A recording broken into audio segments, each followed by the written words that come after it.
నమస్కారం అండి. నా పేరు A Venkateswararao, RRK formulations private limited, Andhra Pradesh. ఈ వీడియో చేయడానికి ప్రధానమైన కారణం, గత 15 రోజులుగా వాతావరణంలోని అనేక మార్పులు సంభవించడం జరిగింది. చలిగాలులు, విపరీతమైన చలిగాలులు పెరగటంతో ప్రధానంగా ఆక్వాకల్చర్లోని వనామీ చెరువులు అన్నీ కూడా చాలా వాతావరణం యొక్క మార్పుల వలన చాలా ఇబ్బందులు జరుగుతున్నాయి. ఈ విషయం గురించి మాట్లాడటం గురించి ఈ వీడియో చేయటం జరుగుతుంది. ప్రస్తుతం మనకి పగటిపూట టెంపరేచర్లు, రాత్రిపూట టెంపరేచర్లు కూడా బాగా తగ్గిపోయాయి. చలిగాలులు, విపరీతమైన చలిగాలులు వేస్తున్నాయి.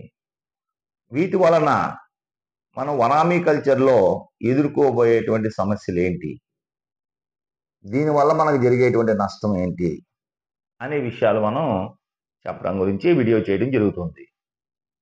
ప్రధానంగా మనం వనామీ కల్చర్కి కనీసం డే అండ్ నైట్ మనకి 28 డిగ్రీ సెల్సియస్ టెంపరేచరు కావాలి. మనం చాలా సందర్భాల్లో ఈ విషయం చెప్పుకోవడం జరిగింది ఇంతకుముందు చేసిన వీడియోల్లోనే. కానీ ప్రస్తుతం పగటిపూట మొన్నటి వరకు పగటిపూట 28 డిగ్రీలు సెల్సియస్ టెంపరేచర్ మెయింటైన్ అయింది. రాత్రిపూట ఏమో 21, 22 డిగ్రీలకి రావడం జరిగింది. కానీ ఇప్పుడు ప్రస్తుతం పగటిపూట కూడా 28 డిగ్రీల సెల్సియస్ లేదు. ఈ రోజైతే మరీ తక్కువగా ఉంది. ఇక రాత్రి సమయాల్లో తెల్లవారుజాము 2 to 4 సమయంలో అయితే 18 డిగ్రీలకి, కొన్ని జిల్లాల్లో అయితే మనకి ఆంధ్రప్రదేశ్లో ప్రకాశం జిల్లా కానీ, నెల్లూరు జిల్లా కానీ, లేకపోతే ఇలాగ మనకి శ్రీకాకుళం, విజయనగరం, విశాఖపట్నంలో కానీ 15 డిగ్రీలకు కూడా పడిపోవడం జరుగుతుంది. ఈస్ట్ గోదావరి కొన్ని ఏరియాల్లో కానీ. ఇక ఒడిస్సా, వెస్ట్ బెంగాల్, ఇక తమిళనాడులో అయితే ఇంక చెప్పుకోవసరం లేదు.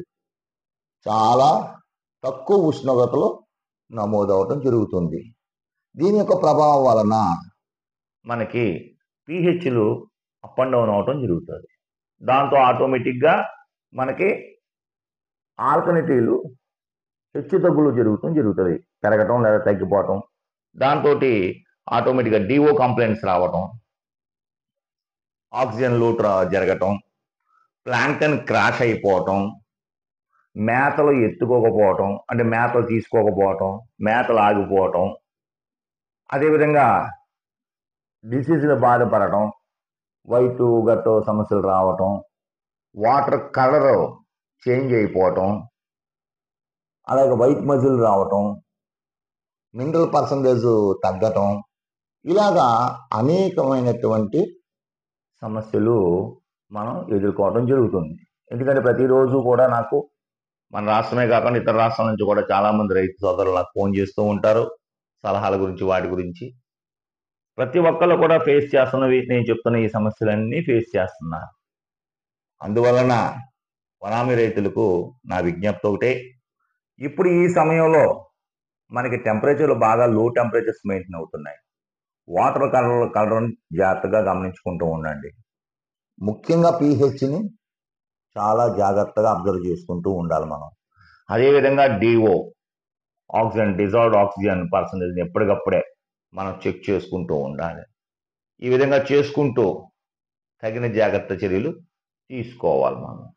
ప్రధానంగా మనకి వాటర్ కలర్ చేంజ్ అయినా ఇప్పుడు ఏమవుతుందంటే, ఎప్పుడైతే మనకి pHలు అప్ అండ్ డౌన్ అయ్యాయో, ఆల్కలిటీలు పెరగడం లేక తగ్గిపోవటం, దీని ప్రభావం అవుతుందంటే మౌల్టింగ్ మీద పడుతుంది. మొన్న 15వ తారీఖున మౌల్టింగ్ అయింది. చాలా మందికి మౌల్టింగ్ పర్సెంటేజ్ చాలా తగ్గిపోయింది. ఇప్పుడు మళ్ళీ రాబోయే 23వ తారీఖున మరొక మౌల్టింగ్ ఉంది. కాబట్టి కానీ మనకు ప్రతిరోజు కూడా మేత వెళ్ళిపోతూ ఉంటారు. అందువలన ఈ మౌల్టింగ్ సమయంలో మనకి కావలసినంత పర్సంటేజ్ మౌల్టింగ్ మనకు అవుతేనే మనకి కల్చర్ చేయడానికి లాభదాయకంగా ఉంటుంది. లేకపోతే నష్టాల బారిన పడే అవకాశాలు ఉంటాయి. అంతేకాకుండా అనేక సమస్యలను ఎదుర్కోవడం కూడా జరుగుతుంది. అందువలన రైతు సోదరులకి నేను చెప్పేది ఒకటే, ఎక్కువగా మీరు ప్రధానంగా ముఖ్యంగా ఆ యూకా కోటెడ్ న్యాచురల్ జీలియట్స్ని ఎక్కువగా ఉపయోగించండి. ఈ సమయంలో మనకి రాత్రి పూట 7, 8 ఆ టైంలో మనకి ఎకరానికి 10 కేజీల కాడికి యూకా కోటెడ్ న్యాచురల్ జ్యూలెట్ని తప్పకుండా అప్లై చేయండి. 1 గంట పోయిన తర్వాత డిఆక్సీ అంటే ఆక్సిజన్ గ్రాన్యూల్స్ లేదా టాబ్లెట్స్ యూజ్ చేయండి. తెల్లవారుజామున కూడా ఆక్సిజన్ గ్రాన్యూల్స్ని ఉపయోగించండి. కాస్త ఈ యొక్క వాతావరణం కొంచెం సర్దుబాటు జరిగే వరకు కూడా ఈ ఈ ఈ సమస్యల నుంచి మనం అధిగమించుకోవాలి. అదేవిధంగా మనకి కాస్త మనం రోజుకు 4 మేతలు ఇస్తూ ఉంటాం. ఈ మేతల్లో కూడా కాస్త ఓ 20% మేత తగ్గించి ఇస్తూ ఉండండి. ఒక మేతలో ఒక కేజీ మేతకి ఒక 5 గ్రాములు మినరల్ అండ్ ఎమినో యాసిడ్స్ కూడా ఇస్తూ ఉండండి. ఈ రకమైన తగినటువంటి జాగ్రత్తలు తీసుకుంటూ ఈ యొక్క వాతావరణంలో వచ్చినటువంటి మార్పుల్ని మనం అధిగమించి మనం ఎదుర్కొని మనం కల్చర్ ముందుకు పోవాలి అని చెప్పడానికే ఈ వీడియో చేయడం జరిగింది. ఈ వీడియో మీకు నచ్చినట్లయితే like and subscribe and share చేయండి. నమస్కారం, ధన్యవాదాలు. ఏదైనా సలహా కావాలంటే ఈ దిగువ తెలిపిన నెంబర్కి ఫోన్ చేయండి. నమస్కారం.